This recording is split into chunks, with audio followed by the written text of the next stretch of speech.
Salut tout le monde, on est parti aujourd'hui pour une petite vidéo un petit peu spéciale. On ne va pas s'intéresser au match de championnat demain face à Grenade, on va plutôt tenter de se projeter sur l'avenir et notamment de s'intéresser au profil des deux attaquants que toute la planète foot s'arrache, à savoir Erling Haaland et Kylian Mbappé. Le Real Madrid a cette chance de pouvoir attirer ces deux grandes stars, donc on va s'intéresser un petit peu à tout ça. Évidemment que ça serait quelque chose d'assez exceptionnel de réunir sous le maillot du Real ces deux jeunes talents qui ont encore de très nombreuses années devant eux à être au plus haut niveau. Mais est-ce que c'est quelque chose qui, sur le terrain, est envisageable d'avoir Mbappé et Haaland du côté du Real Madrid? Il faut évidemment composer aussi avec l'effectif actuel du Real Madrid, les besoins des merengues. Il faut composer aussi avec évidemment la partie financière de ces deux dossiers. On va regarder un petit peu tout ça avec quelques éléments de comparaison par rapport aux deux profils de ces attaquants. Et puis les amis, si vous avez d'ailleurs aussi des questions par rapport au Real, au Mercato, bref, peu importe, tout ce qui concerne le Real, eh bien n'hésitez pas à me laisser tout ça dans la barre de commentaires. Ça sera un plaisir pour moi de lire vos petites questions, de lire un petit peu ce que vous ressentez, vos impressions par rapport au merengue, vos envies. Et puis ça sera évidemment aussi un plaisir pour moi de vous répondre. Nous, on va regarder un petit peu donc ce qui peut être intéressant sur ces deux dossiers, Haaland et Kylian Mbappé, deux profils assez atypiques dans le monde du football. On a un profil de Mbappé qui est certainement l'un des joueurs les plus rapides et les plus vifs actuellement dans le football. Et puis on a un autre profil pour un attaquant, c'est certainement l'un des attaquants les plus forts, tout simplement. Fort dans le sens, voilà, il est hyper complet quand même, Erling Haaland, et puis il dégage une force naturelle assez dingue malgré son jeune âge. Donc on a deux profils assez intéressants côté merengue. Et évidemment, il faut faire aussi du côté du Real avec l'effectif actuel du côté du Real Madrid. Voilà, en général, depuis le début de saison, la ligne d'attaque du côté du Real Madrid sur un grand match, et lorsqu'évidemment tout le monde est à la disposition de Carlo Ancelotti, il n'y a pas de souci il n'y a pas de question à se poser.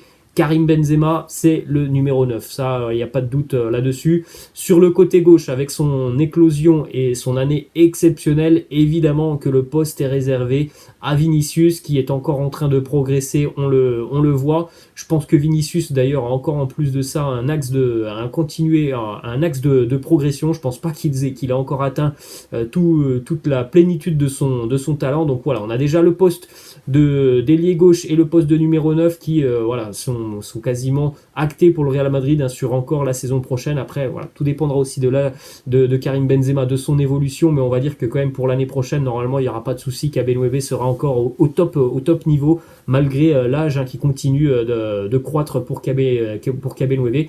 En ce qui concerne ensuite l'ailier droit, voilà, il y a un petit peu plus d'options pour Carlo Ancelotti, et on va dire que il n'y a pas forcément un titulaire indiscutable du côté du Real au poste d'ailier droit. Ça tourne un petit peu entre Rodrigo, entre Marco Asensio, évidemment, ça dépend aussi des blessures. Donc évidemment, en ce qui concerne Mbappé et Haaland, pour Kylian Mbappé, évidemment que le poste, c'est un poste qu'il apprécie beaucoup. D'ailleurs, moi, je préfère le voir sur ce côté gauche. Eh bien, ça peut être un peu compliqué parce qu'on a quand même Vinicius qui est là du côté du Real Madrid. Donc, imaginez Kylian Mbappé venir au Real pour boucher Vinicius. Je pense pas que ça soit une très très bonne idée.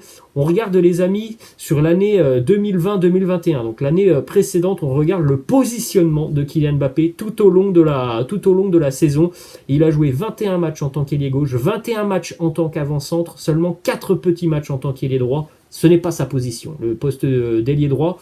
Donc du côté de Madrid quand même, si on a l'arrivée de Kylian Mbappé, il faut s'attendre à une petite révolution sur le front de l'attaque, parce que voilà, on va pas se mentir, Kylian Mbappé ne peut pas être utilisé à droite pour le moment. Peut-être que ça viendra dans quelques années, mais à l'heure actuelle c'est impossible. C'est un ailier gauche ou un numéro 9, mais il n'y a aucune possibilité de voir Mbappé sur le côté droit. C'est vraiment des dépannages, hein, la saison passée qu'il a fait du côté du Paris Saint-Germain sur le côté droit. Donc déjà là, il y a un petit souci par rapport à l'arrivée de Mbappé du côté du Real, puisqu'on a Benzema et Vinicius, qui sont deux joueurs de top niveau déjà cette saison.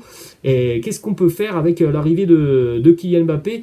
Eh bien ça, c'est une question que devra se poser évidemment le Real Madrid. Ensuite, on va enchaîner, les amis, avec évidemment quelques informations statistiques sur Kylian Mbappé. Ça, ce sont les informations statistiques de cette saison, sur l'année 2021-2022, donc quasiment à la mi-saison. On parle des statistiques en championnat, donc en Ligue 1 pour Kylian Mbappé. 20 matchs, 10 buts inscrits pour Mbappé. Il marque toutes les 169 minutes en Ligue 1. Il tire 4 fois quand même par match. En termes de tirs cadrés, c'est un ratio plutôt positif, hein, plutôt intéressant. 1,6 tirs cadrés pour Mbappé par match. C'est un joueur aussi qui est assez doué, évidemment, techniquement. Ça, il n'y a pas d'équivalence avec Erling Haaland, hein, techniquement. Kylian Mbappé est très très loin devant Haaland. Et on voit aussi qu'au niveau notamment de tout ce qui est de la création des passes, Kylian Mbappé est beaucoup plus à l'aise techniquement que le petit comparatif qu'on peut faire avec Erling Haaland. Regardez les statistiques de Haaland cette saison en termes de passes, de précision de passes notamment. Eh bien voilà, il y a quand même des différences assez importantes entre les deux joueurs. Ça montre aussi que les deux joueurs ne sont pas forcément issus du même profil, et que ce sont deux profils différents qui pourraient apporter des choses différentes au Real Madrid. On poursuit, les amis, donc avec les statistiques de Erling Haaland pour cette saison. Erling Haaland avec le Borussia Dortmund, c'est 14 matchs joués pour 16 buts inscrits, un but marqué toutes les 72 minutes. Il marque plus qu'il ne joue de match avec le Borussia Dortmund. Comme Kylian Mbappé, c'est à peu près 4 tirs par match. En termes de tirs cadrés, c'est mieux que Kylian Mbappé. Mais évidemment, il y a des aspects positifs pour l'un, il y a des aspects positifs pour l'autre. C'est pas surprenant de voir Erling Haaland être beaucoup plus dans la finition que Kylian Mbappé, parce que Kylian est un joueur qui est vraiment dans la percussion, dans la vitesse. Ça reste aussi quand même un bon finisseur, mais en termes de finition pure, Erling Haaland est devant Kylian Mbappé. On jette un coup d'œil d'ailleurs, les amis, au heatmap des deux joueurs. Ça, c'est sur la saison passée, donc la saison qui est 2020-2021. Donc j'ai préféré prendre une image représentative de toute la saison. Donc évidemment, la heatmap que vous voyez juste en bas, c'est celle de Erling Haaland, une heatmap plutôt centrée sur l'axe du terrain, et puis celle que vous voyez juste au-dessus, où il y a beaucoup de zones chaudes en haut à gauche, c'est évidemment la heatmap de Kylian Mbappé. Donc c'est vraiment quelque chose, une question intéressante, hein. Comment faire jouer le Real avec Mbappé, alors que l'on a déjà un Vinicius qui est en train vraiment de continuer à progresser. C'est une question très très intéressante. On jette un coup d'œil, les amis, donc maintenant au profil des joueurs en ce qui concerne l'âge, le contrat du joueur. Alors on sait tous, hein, évidemment, que les deux joueurs pourraient être amenés à quitter leur club sur ce mercato estival. En ce qui concerne Kylian Mbappé, toujours pas de prolongation de contrat avec le Paris Saint-Germain. Il pourra donc quitter librement le PSG donc à l'issue de la saison. En ce qui concerne Erling Haaland, et c'est 1m94, ça on n'en a pas parlé aussi, hein, mais c'est un profil intéressant, Erling Haaland, parce que malgré ses 1m94, c'est quelqu'un qui reste vraiment très fin quand même techniquement. Et évidemment que ce n'est pas un grand technicien, mais c'est quelqu'un de très doué avec ses pieds. Erling Haaland, c'est quelqu'un qui dégage une puissance assez dingue pour un numéro 9 de cette taille. C'est quelqu'un aussi qui quand même est assez rapide, hein, malgré sa grande carcasse, et c'est 1m94, donc ça reste un attaquant hyper polyvalent, hein, pour un numéro 9. C'est quelqu'un tout simplement qui use les défenses, c'est un véritable finisseur. Alors le contrat de Erling Haaland avec le Borussia Dortmund, il court jusqu'en 2024, mais on sait que dès la fin de saison, il y aura une clause qui permettra donc à Erling Haaland de quitter le Borussia Dortmund. Et d'ailleurs, on le sait, hein, que cette clause, elle sera active, parce que il y a encore 3 semaines, un mois, Erling Haaland a annoncé: je vais devoir prendre une décision concernant mon avenir. Donc voilà tout ce que l'on pouvait dire aujourd'hui par rapport à Kylian Mbappé et Erling Haaland.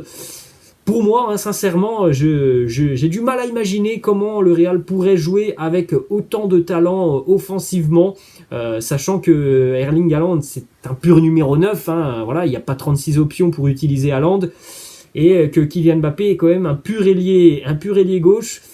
Ce qu'il faudrait peut-être plus au Real Madrid, c'est un ailier droit. Bon, on sait qu'il y a Rodrigo, il y a Asensio, mais ils n'ont tout de même pas le niveau de Vinicius ou de Benzema. Ils n'ont tout de même pas l'apport que peuvent avoir Benzema et Vinicius. Donc c'est quand même un dossier très intéressant à analyser, tout ça, hein, ce petit dossier Kylian Mbappé, Erling Haaland, même si ça serait évidemment exceptionnel d'avoir ces deux jeunes talents du côté du Real Madrid. On suivra attentivement tout ce qu'il se passera sur les prochains mois. On rappelle aussi tout de même que Karim Benzema est un allié de poids pour Kylian Mbappé. Hein. Karim Benzema n'a cessé depuis des semaines et des semaines à complimenter Kylian Mbappé, à dire qu'il aimerait voir Mbappé du côté du Real Madrid. Et ça, évidemment aussi, c'est un argument de poids dans le choix des merengues. Si jamais il y a un choix à faire entre Mbappé et Haaland, évidemment que le choix se portera beaucoup plus rapidement sur Kylian Mbappé. On le sait parce que Kylian Mbappé a toujours clamé son amour aussi pour le Real Madrid. Erling Haaland, on le sent, hein, qu'il a aussi quelque chose en lui qui le pousse à venir du côté de l'Espagne et vraisemblablement du côté de Madrid. Mais Kylian Mbappé a déjà montré à de nombreuses reprises qu'il était fou amoureux du Real Madrid. Et c'est vrai que Benzema peut être aussi un atout, hein, pour Kylian et pour le mercato estival du Real Madrid. Voilà les amis, j'espère que cette petite vidéo vous a plu. Comme je vous l'ai dit, n'hésitez pas à me laisser en commentaire des petites questions. Hein. C'est un format qui peut être très intéressant, hein, pour qu'on puisse un petit peu interagir. Les amis, j'espère donc que cette vidéo vous a plu. Je vous laisse et je vous dis à la prochaine. Ciao.